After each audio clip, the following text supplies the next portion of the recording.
오늘은 참 포도나무이신 예수님이라고 하는 제목으로 은혜의 말씀을 나누고자 합니다. 성경은 농경사회를 배경으로 하기 때문에 농사 관련 용어가 많이 나옵니다. 오늘 말씀도 읽어보면 삼척동자도 알 수 있는 그런 용어를 사용하시면서 천국이 어떤 곳이다, 신자가 누구인가, 신자가 어떻게 하면 열매를 맺을 수 있을까, 그런 말씀을 하시고 있습니다. 그런데 용어가 너무 쉽고 농경사의 용어이기 때문에 처음 읽을 때는 너무나 당연한 용어처럼 들리고 여기에 무슨 진리의 말씀이 이렇게 있을까라고 생각할 정도로 내용이 쉬운 용어로 되어 있습니다. 예수님은 참 낮은 눈높이로 장로님이 기도하셨지만 하늘에 계신 하나님께서 우리 세상 사람 가운데 아무런 교육을 받지 않은 촌부도 이해할 수 있는 것과 같은 용어를 사용하셔서 깊은 영적 진리를 우리에게 알려주신다라고 생각하면 너무나 감사하지 않을 수가 없다라는 겁니다. 1절을 보시면 예수님께서 나는 참 포도나무요 내 아버지는 농부다라고 말씀하고 있습니다. 여기서 예수님께서 왜 포도나무다라고 하면 우리가 쉽게 이해할 수 있는데 왜 참 포도나무로 했을까라고 하는 질문부터 던져보고자 합니다. 여기에 영적 의미가 폭포수처럼 흘러내릴 수가 있습니다. 참이라고 하는 단어에는 큰 영적 함의가 들어가 있습니다. 우선 첫 번째로 요한복음 1장 9절로 가보면 예수님이 이렇게 말씀하십니다. 참 빛, 곧 세상에 와서 각 사람을 비추는 빛이 있었나니 라고 말씀합니다. 예수님은 참 빛이다 라고 하는 말씀입니다. 이 말씀은 뭘 전제하고 있냐 그러면 참이 아닌 빛이 있다라고 하는 겁니다. 사도 요한이 증거하고 있는 내용 가운데 예수님께서 그렇게도 칭찬한 인물이 침례자 요한입니다. 마태복음 11장 11절에 가보면 여자가 낳은 자 중에 이보다 큰 이가 없다라고 침례자 요한을 칭찬하십니다. 그 침례자 요한에 대해서 요한복음 5장 35절은 이렇게 증언하고 있습니다. 침례자 요한은 켜서 비추이는 등불이다라고 합니다. 여기서 참빛이라고 하는 것은 요한은 등불이다라고 하는 것을 전제하고 읽을 때 의미가 있습니다. 아무리 세상에서 위대한 선지자였던 침례자 요한은 참 빛을 비추는 등불에 지나지 않는다라고 하는 겁니다. 이 말씀은 이 어둠으로 가득 차 있는 이 세상에서 유일한 참빛은 한 번뿐이다라고 합니다. 그분이 누구냐? 우리가 믿고 의지하는 예수 그리스도 그분 한 분만이 이 세상의 참 빛이다라고 하는 것을 우리에게 증언하고 있다라고 하는 겁니다. 감동적이지 않습니까? 두 번째는 나는 참 떡이다라고 요한복음 6장 32절은 증언하고 있습니다. 참 떡이 있다라고 하는 것은 그렇지 않은 떡이 있다라고 하는 것을 전제할 때 의미가 있다라고 하는 겁니다. 이 말씀은 우리로 하여금 출애굽한 이후에 유대인들의 경험으로 우리를 데리고 갑니다. 광야 40년 동안에 그 메마른 광야 생활을 하는 동안에 하나님께서는 저 하늘에서 만나를 내려주셔서 날마다 그 만나와 메추라기를 먹으며 40년 동안에 200만 명에 달하는 유대인들이 먹고 살았다라고 하는 겁니다. 그런데 하나님이 주신 그 만나를 먹었던 그 수많은 유대인들이 결국은 때가 되면 다 죽었다라고 하는 겁니다. 하지만 요한복음 6장 35절 이렇게 증언합니다. 나는 생명의 떡이니 내게 오는 자는 결코 줄이지 아니할 것이요 나를 믿는 자는 결코 목마르지 아니하리라. 할렐루야.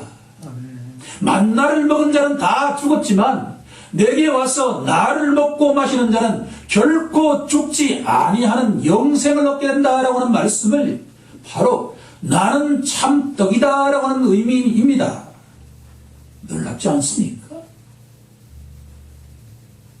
마지막 한 구절은 히브리서 8장 2절은 예수님을 이렇게 증언하고 있습니다. 예수님은 참 장막이다라고 말합니다. 그는 성소와 참 장막에서 섬기는 이시니라. 참 장막이 있다라고 하는 것은 그렇지 못한 장막이 있다라고 하는 것을 전제하는 것은 아닙니까? 모세는 하나님이 택한 자 그렇게도 위대한 모세는 일시적인 장막에서 섬겼던 하나님의 종이었다면 예수님은 참 장막으로서 영원한 성전으로서 하나님의 아들이셨다라고 하는 겁니다. 예수님은 모세와 근본적으로 다른 하나님의 아들로서 참된 성전이었다라고 하는 겁니다. 나는 참 포도나무다라고 하는 이 1절의 말씀은 거짓 포도나무가 있다는 걸 전제하고 있는 것이 아닙니까? 이 말씀은 구약 성경 전체를 대변하고 있는 말씀입니다. 구약 성경은 하나님이 택하신 언약 백성 이스라엘을 포도나무에 비유하고 있습니다. 한 구절만 본다고 한다면 이사야서 5장 2절에 가면 이런 말씀이 선포되고 있습니다. 내가 땅을 파서 돌을 제거하고 극상품 포도나무를 심고 좋은 포도 맺기를 바라고 기다렸는데 들포도가 늘렸다고 이렇게 한탄하고 있습니다. 이스라엘 백성들은 하나님께서 가나안 땅에 심으신 참 포도나무인데 아무런 열매를 맺지 못한 들포도나무가 되었다라고 하는 겁니다. 이스라엘은 실패한 포도나무입니다. 하지만 때가 되었어. 하나님의 아들이신 예수님께서 이 땅에 성육신하신 그 포도나무는 구약의 이스라엘 백성들과 근본적으로 다른 참 포도나무다라고 하는 겁니다. 구약의 실패한 역사는 이제 새로운 예수 그리스도의 메시아를 통해서 참된 포도나무가 심겨졌다라고 하는 메시지를 던지고 있는 겁니다. 이 1절에 말씀하시는 나는 참 포도나무다라고 하는 이 말씀은 이제 새로운 시대가 열렸다라고 하는 겁니다. 구약의 이스라엘 백성들에게는 근본적으로 불가능했던 새로운 시대가 열렸다라고 하는 위대한 선포입니다. 이렇게 본다면 주님의 이 말씀은 너무나 영광스럽고 거룩한 말씀 아닙니까? 이 한 구절 속에 이렇게 깊은 영적 의미가 있다라고 하는 것을 깨닫는 순간에 이 성경 말씀은 그저 우리가 읽는 책이 아니라 살아계신 하나님의 말씀이다라고 하는 것을 우리가 느낄 수가 있을 것입니다. 그렇게 되길 간절히 소망합니다. 오늘 말씀은 우리에게 잘 알려져 있는 것처럼 최고의 만찬에 등장하는 예수님께서 유월절 만찬을 하시고 난 뒤에 제자들에게 가르쳐 주시는 말씀입니다. 본문은 가룟 유다를 제외한 11제자를 향해서 주시는 유월절 만찬 말씀으로 잘 알려져 있는 내용입니다. 12제자 중에서 예수를 판 자 가룟 유다는 자기 일을 하기 위해서 예수님 곁을 떠난 뒤였다라고 하는 것을 우리가 기억할 필요가 있습니다. 요한복음 13장 30절에 가면 사도 요한은 이렇게 증언하고 있기 때문입니다. 가롯 유다가 그 떡조각을 받고 곧 나가니 밤이었다 라고 증언하기 때문입니다. 예수님께서 이 말씀을 하실 때 12제자 가운데 가룟 유다는 없었다라고 하는 것을 우리가 기억할 필요가 있습니다. 본문은 11사도들에게 주신 말씀인 동시에 우리처럼 예수님을 믿고 의지하는 신자들에게도 동일하게 주시는 말씀이다라고 하는 겁니다. 기독교 신자는 예수님과 사도들의 터위에 세우심을 입은 자들이기 때문입니다. 에베소서 2장 20절은 이렇게 증언합니다. 너희는 사도들과 선지자들의 터위에 세우심을 입은 자라 그리스도 예수께서 친히 모퉁이 돌이 되셨느니라. 여기서 우리가 주의할 것이 하나 있습니다. 본문은 예수를 믿지 않는 불신자를 대상으로 선포하는 말씀이 절대 아니라라고 한 겁니다. 오늘 이 본문은 처음부터 끝까지 예수를 믿는 자, 곧 기독교 신자를 대상으로 하는 말씀이다라고 하는 것을 강조하지 않을 수가 없습니다. 오늘 다루고자 하는 내용은 세 가지입니다. 첫 번째는 주보에 보시면 나와 있는 것처럼 신자와 불신자를 구분하는 기준이 무엇인가라고 하는 겁니다. 신자에는 두 부류가 있습니다. 하나는 열매 맺는 그룹이고 다른 하나는 열매 맺지 못한 신자가 있다라고 하는 겁니다. 그런데 기독교 신자 가운데 열매를 맺고 싶지 않다라고 하는 신자가 한 사람이라도 있을까요?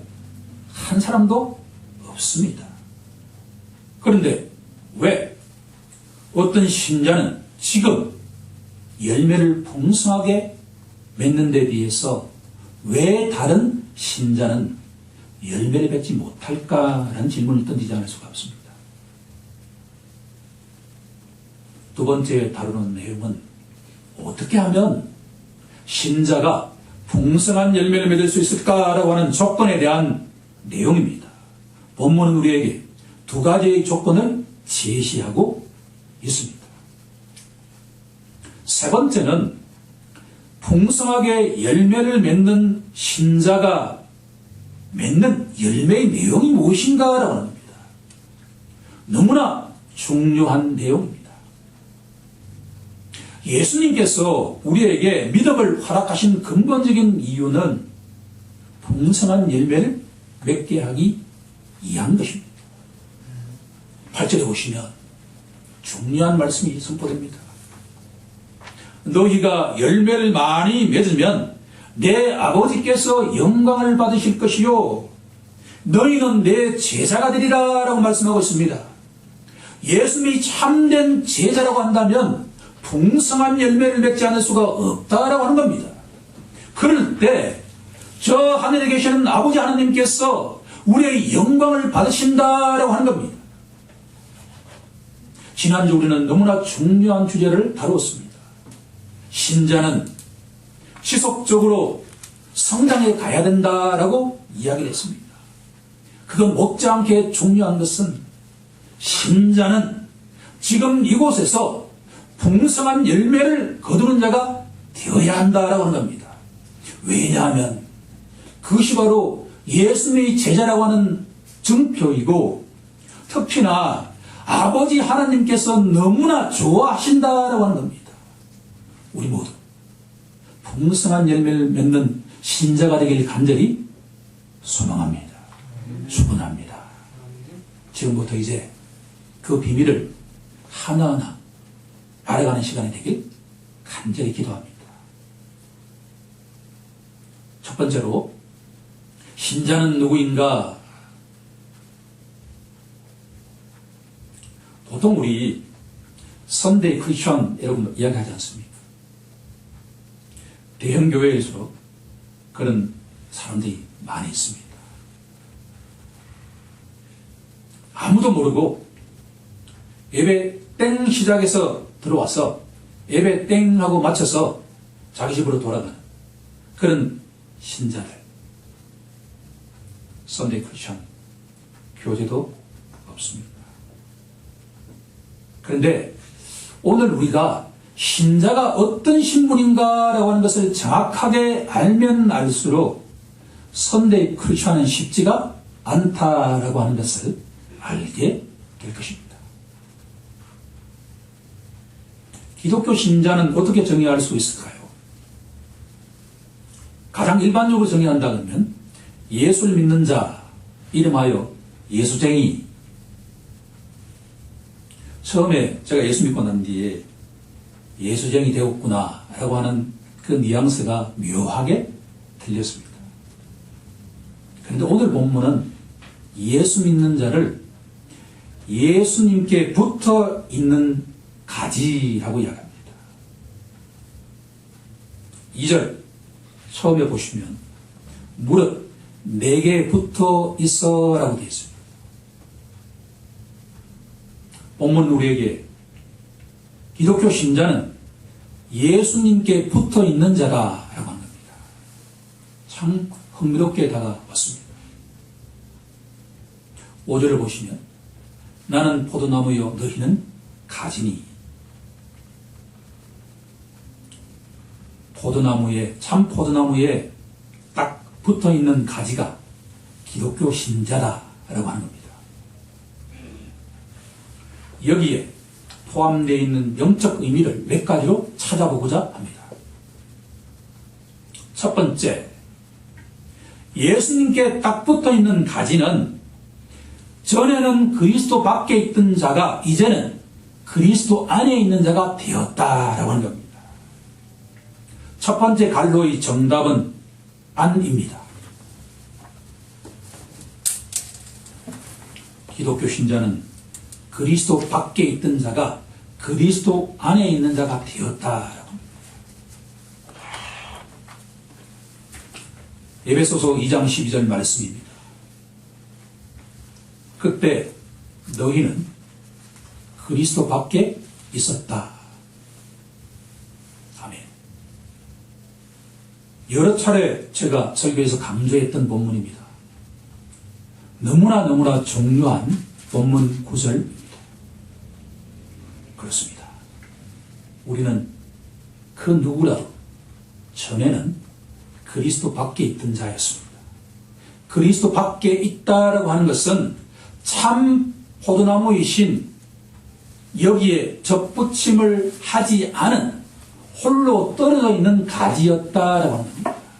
그러니 하나님을 알 수가 없는 자입니다.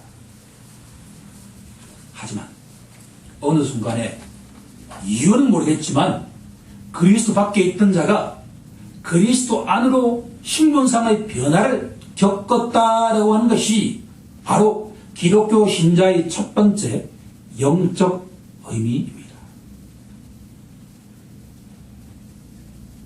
두 번째로 예수님께 붙어 있다라고 하는 것은 새로운 피조물이 되었다라고 하는 겁니다.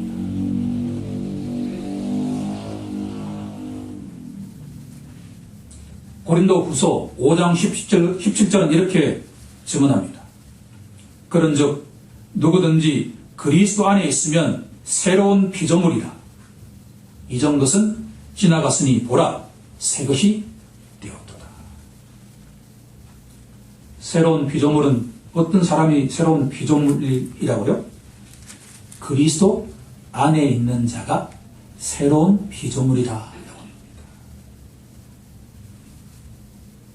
이전 것은 지나갔으니 보라 이도 새 것이 되었도다 라고 저 천상에서 선포되고 있다라고 하는 말씀입니다.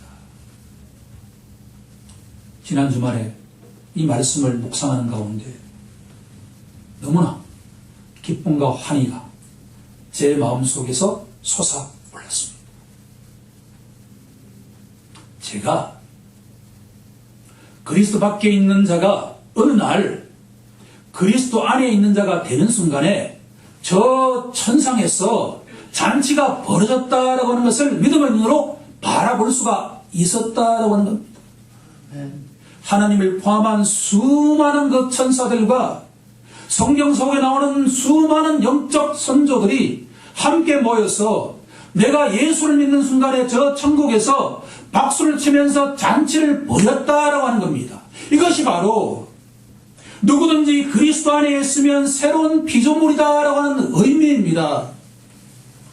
이전에 나의 모든 것들은 이제 사라졌으니 너는 새로운 피조물이 되었다라고 하는 것이 예수 믿는 신자에 대한 저 천국의 선포입니다. 사도 바울은 우리에게 누구든지 이 세상에서 아무리 악독한 죄를 지은 그 흉악범이라 하더라도 자기의 죄를 고백하고 그리스도 안에 있는 자가 되면 새로운 피조물이라고 천국에서 선포된다라고 하는 말씀을 하고 있는 것입니다. 이상의 이것을 1차적으로 요약하면 기독교 신자는 예수님께 붙어 있는 자인데 예수님 안에 있는 자이고 새로운 피조물이다.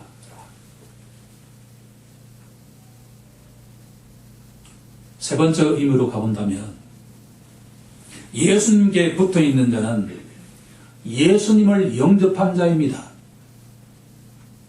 요한복음 1장 12절 말씀 아닙니까? 영접하는 자, 곧 그 이름을 믿는 자들에게는 하나님의 자녀가 되는 권세를 주셨으니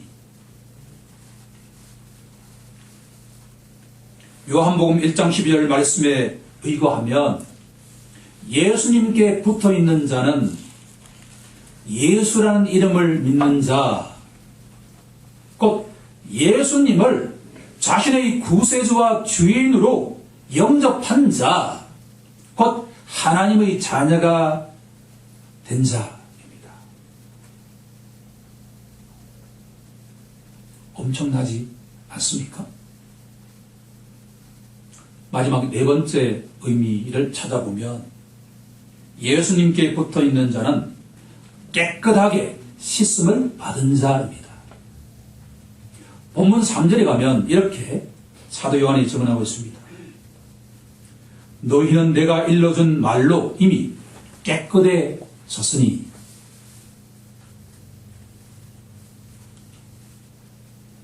예수 믿는 순간에 우리 모두는 깨끗하게 씻음 받은 자다. 너희 죄가 주홍 같을지라도 눈과 같이 희어진 자이고 너희 죄가 진홍같이 붉을지라도 양털같이 희게 된 자가 기독교 신자입니다. 이 상을 요약하면 본문 2절 첫 번째에 나와 있는 무릇 내게 붙어 있는 가지는 예수님 안에 있는 자이고 새로운 피조물이 된 자이고 예수라는 이름을 믿고 의지하는 자이고 예수님을 자신의 구세주와 주인으로 영접한 자이고 하나님의 자녀이고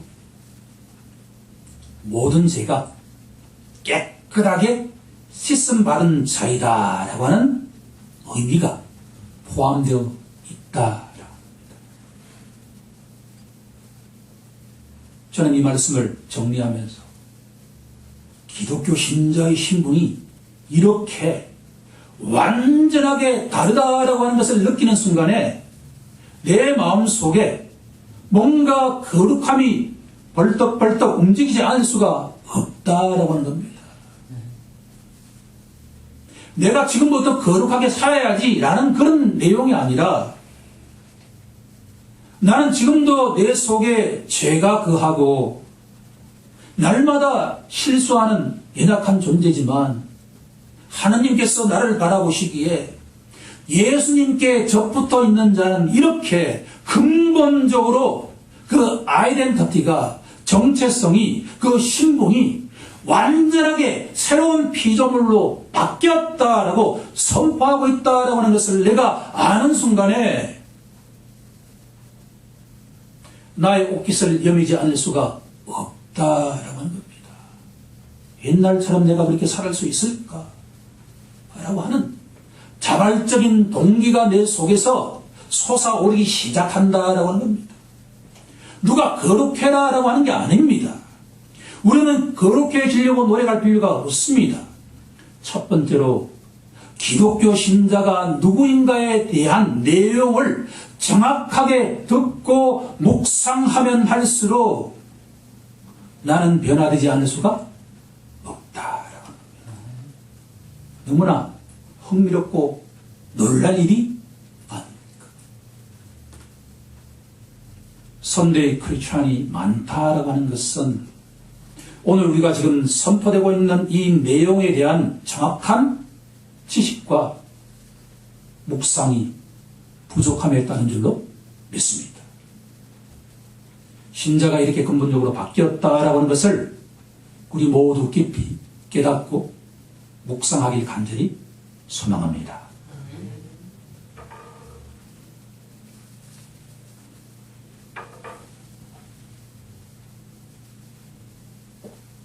여기서 중요한 질문을 하나 던지지 않을 수가 없습니다. 저처럼 우리처럼 전에는 하나님을 알지 못했던 자가 어느 순간에 하나님을 아는 예수님 안에 있는 자가 어떻게 되었는가라고 하는 질문입니다.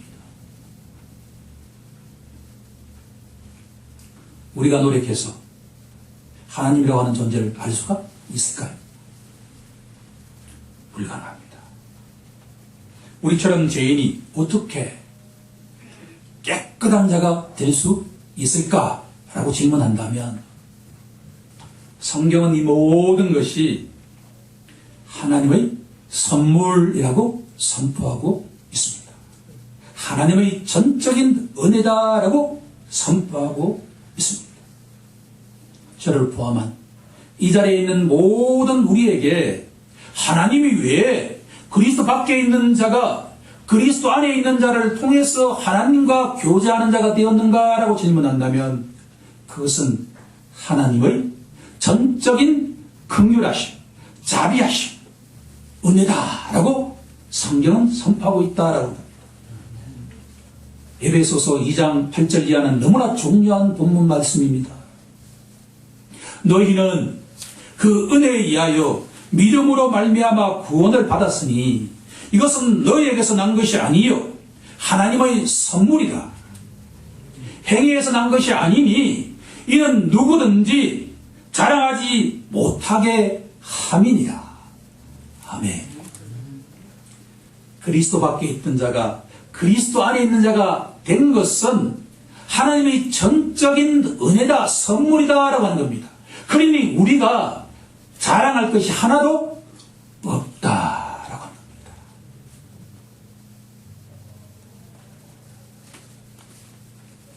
하나님의 자비하심 때문에 우리의 신분상의 근본적인 변화가 되었다라고 하는 것을 주님이 우리에게 깨닫게 하십니다. 우리 모두 은혜를 주신 하나님께 감사의 박수를 한번 올려드리도록 하겠습니다. 감사합니다, 하나님. 두 번째로 우리가 어떻게 하면 열매 맺는 신자가 될 수 있을까? 중요한 이야기 아닙니까? 본문 2절을 보면 열매를 맺지 못하는 신자가 있으면 열매 맺는 신자가 있다고 합니다. 무릇 내게 붙어 있어 열매를 맺지 아니하는 가지는 아버지께서 그것을 제거해 버리시고 무릇 열매를 맺는 가지는 더 열매를 맺게 하려 하여 그것을 깨끗하게 하시느니라. 아멘. 2절 말씀은 조금 어려운 말씀입니다. 많은 신학자들이 실수하는 그런 대목입니다. 첫 번째로 해결해야 될 것은 물은 내게 붙어 있어 열매를 맺지 아니하는 가지는 아버지께서 그것을 제거해 버리신다 라고 하는 구절에 대한 해석입니다. 신중하게 접근해야 합니다. 많은 신학자들이 이 본문을 근거로 예수 믿는 자 중에 열매를 맺지 않는 자는 하나님에 의해서 제거를 당하게 될 것이다 라고 해석하기도 합니다. 하지만 이것은 올바른 해석이 될 수가 없습니다. 왜냐하면 이미 예수님께 딱 접붙어 있는 자인데 열매를 맺지 않는다고 해서 제거해버린다고 한다면 신자 중에 남아있을 신자가 몇 명이나 도대체 있겠습니까? 본문은 그것이 아니다라고 하는 겁니다. 제가 서론에서 여기 나와 있는 본문은 신자를 전제로 한다라고 하는 말씀을 몇 번에 걸쳐서 강조했습니다.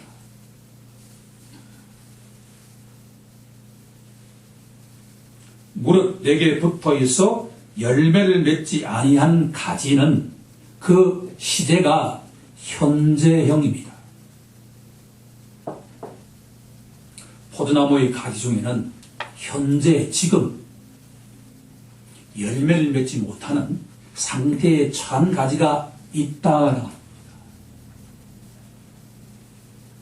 전문가들의 의견을 들어보면 세 가지 요인이 있을 수 있다고 합니다. 첫 번째, 포도나무 잎사귀가 마르는 경우. 두 번째로, 병충해에 걸리는 경우. 세 번째는 포도나무를 심은 뒤 그 수명이 몇십 년 지나고 나면 그 포도나무가 가지가 열매를 맺기 어렵다라고 합니다. 이것은 가지가 열매를 맺지 못하는 요인에 여러 가지가 있다라고 한다면 신자들의 경우에도 지금 열매 맺지 못하는 상태에 처한 신자가 있을 수 있다라고 합니다. 그러면 본문이 말하는 농부이신 하나님께서 제거해 버린다라고 하는 내용은 NIV 성경에는 cut 이렇게 되어 있는데 농부이신 하나님께서 이런저런 이유로 현재 지금 열매 맺지 못하는 가지를 들어 올리신다라고 번역할 수가 있다라고 합니다. lifted up이라고 합니다. 현재 열매 맺지 못하는 가지를 하나님께서 버팀목을 대어서 받쳐줄 수도 있는 것이고 그 가지가 열매 맺을 수 있도록 다양하게 하나님께서 보호해 주시는 것이 여기에 나와 있는 의미다. 그런 하나님이 우리가 알고 있는 하나님 아닙니까? 신자인데 지금 열매를 맺지 못하고 해서 다 제거해버린다고 한다면 도대체 남아있을 신자가 누가 있는가라고 하는 겁니다.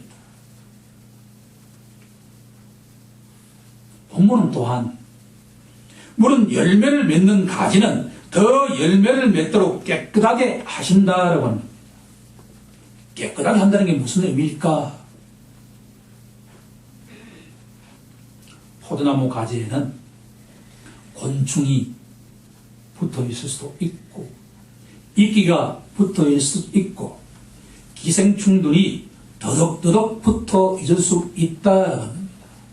가지가 풍성한 열매를 맺기 위해서는 농부이신 하나님께서 그 가지에 붙어 있는 병해충이라든가 이끼라든가 이런 모든 나쁜 것들을 깨끗하게 씻어 주신다. 하나님께서 어떻게 씻어 주실까? 보통 물로서 가지에 불순물들을 제거하신다라고 합니다. 말씀을 통해서 날마다 깨끗하게 씻어주신다라고 하는 것을 믿으라라고 하는 겁니다. 주보에 열매 맺는 신자가 되기 위한 첫 번째 조건은 아버지이신 농부께서 말씀으로 날마다 신자를 깨끗하게 하신다라고 하는 것을 믿어야 된다라고 합니다.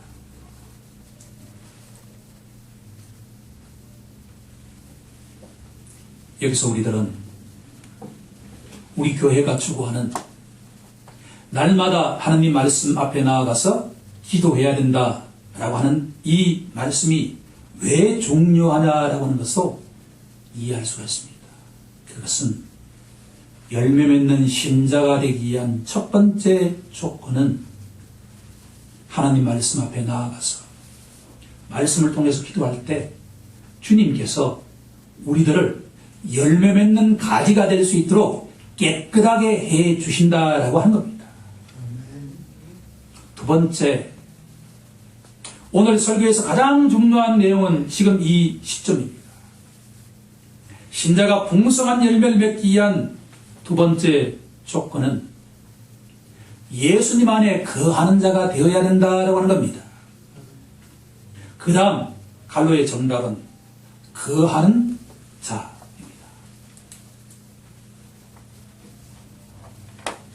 너무나 중요한 말씀입니다. 4절을 보시면 내 안에 거하라 나도 너희 안에 거하리라. 5절 말씀을 보시면 그가 내 안에 내가 그 안에 거하면 사람이 열매를 많이 맺나니 나를 떠나서는 너희가 아무것도 할 수 없느니라 고 말씀하고 있습니다. 그러면 예수님 안에 거한다는 것이 의미하는 것이 무엇인가라고 하는 것이 가장 중요한 질문입니다. 첫 번째로 우리가 구분해야 될 것은 예수님 안에 거한다는 것은 예수님 안에 있는 것과 다르다라고 하는 겁니다. 신자는 예수님을 믿는 순간에 예수님 안에 있는 자가 됩니다. 우리의 의도와는 아무 상관없이 예수 믿는 모든 신자는 예수님 안에 있는 자가 된다라고 하는 겁니다. 이것은 하나님의 은혜입니다. 하나님의 주권적인 은혜입니다. 그런데 예수님 안에 거하느냐 거하지 않느냐라고 하는 것은 우리에게 맡겨진 신자의 책임이다라고 하는 겁니다. 주보 첫 번째 문장을 본문은 하나님의 은혜와 그리스도인의 책임을 알려주는 내용이다라고 정의한 이유가 여기에 있습니다. 예수님 안에 거하느냐 거하지 않느냐라고 하는 것은 신자의 몫으로 남겨져 있다라고 합니다. 예수님 안에 거한다라고 하는 것을 단적으로 표현하면 예수님 안에 산다라고 정의할 수가 있습니다.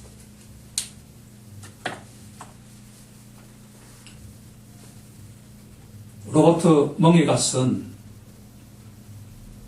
내용이 있지 않습니까? 예수님을 내 마음속에 영접한 신자가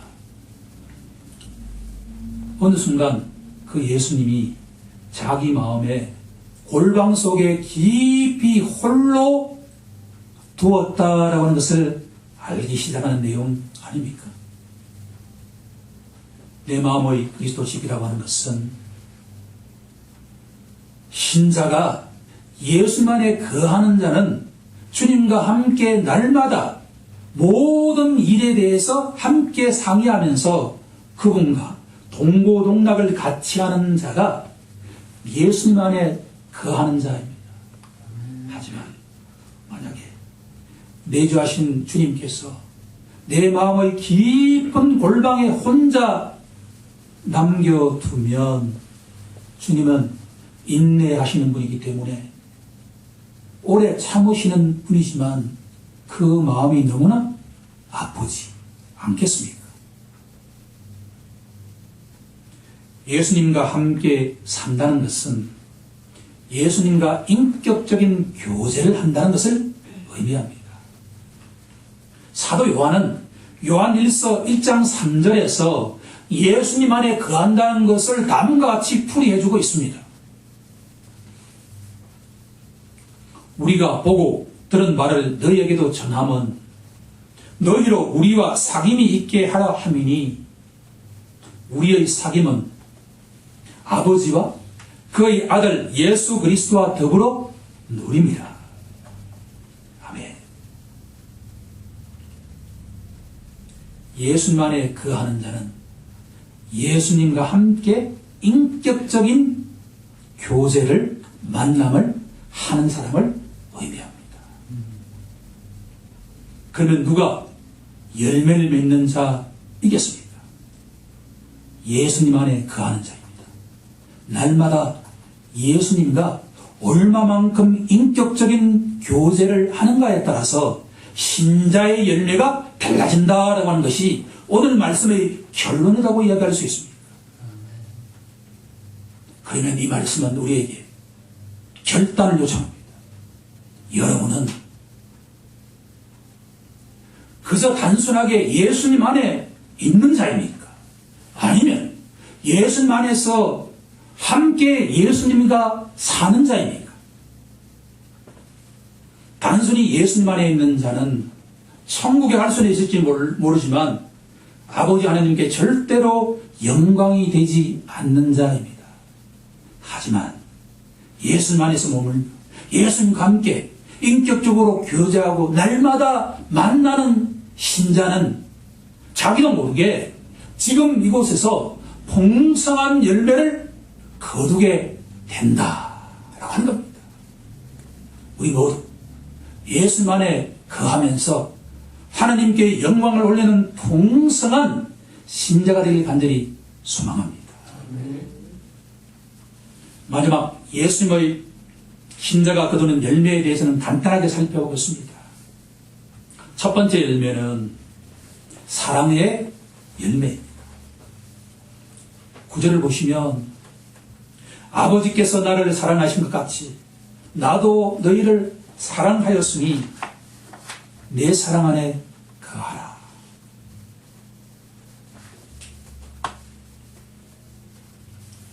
감동적인 말씀입니다. 예수님 안에 거하는 자는 예수님의 사랑 안에 거하는 자입니다. 여기서도 너희가 내 사랑 안에 거하라 라고 말씀하지 않습니다. 아버지 하나님께서 예수님을 사랑하는 것처럼 내가 너희를 사랑했다. 그러니 너희도 사랑 안에 거하라 라고 합니다. 여러분들, 주님이 사랑하시는 여러분들, 예수님 사랑 안에 거하고 싶습니까?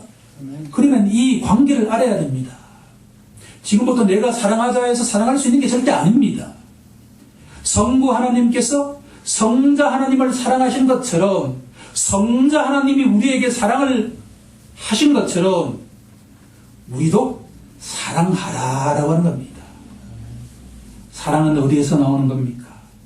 관계에서 나오는 겁니다. 주님과 관계가 깊은 사람은 자기도 모르게 하나님을 사랑하고 이웃을 사랑하는 자가 되어간다라고 합니다. 너무나 중요한 말씀 아닙니까? 두 번째 열매는 기쁨의 열매입니다. 11절을 보시면 내가 이것을 너에게 이르면 내 기쁨이 너희 안에 있어 너희 기쁨이 충만하게 하려 합니다. 가끔 제가 집에서 독서를 하다가 나도 모르게 막 웃으면 사모님이 저에게 왜 웃냐고, 나도 모르게 기쁨이 솟아오르니까 기뻐하는 거죠. 원리가 단순히 지금부터 주 안에서 기뻐하라 라고 하는 게 아닙니다. 성부 하나님의 기쁨이 성자 하나님의 기쁨이 되고 그 성자 하나님의 기쁨이 가지가 붙어 있으면 자기도 모르게 본래 주님의 기쁨이 나의 기쁨이 되어서 나도 모르게 기뻐진다라고 하는 겁니다. 세 번째의 열매는 기도의 열매입니다.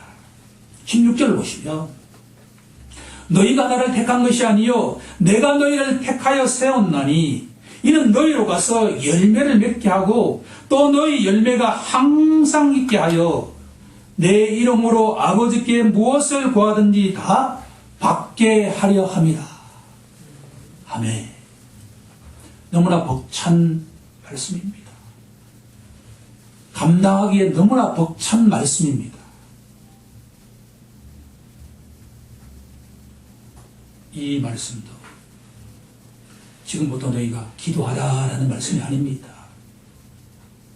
예수님께서 성부 하나님께 인격적인 관계 속에서 아버지께 기도하신 것처럼 우리도 예수님처럼 그런 관계 속에서 예수님을 통해서 살아계신 하나님께 기도하면 나의 육신적인 욕망을 위해서 기도하지 않게 된다라고 합니다.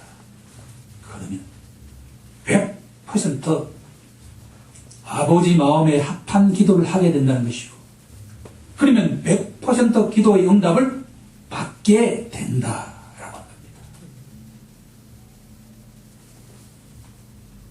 우리 모두 참 포도나무이신 예수님 안에 거하는 자가 되어서 날마다 풍성한 열매를 맺고 아버지 하나님께 영광의 찬송이 되는 성도가 되길 우리 주 예수 그리스도의 이름으로 간절히 축원하옵나이다. 아멘.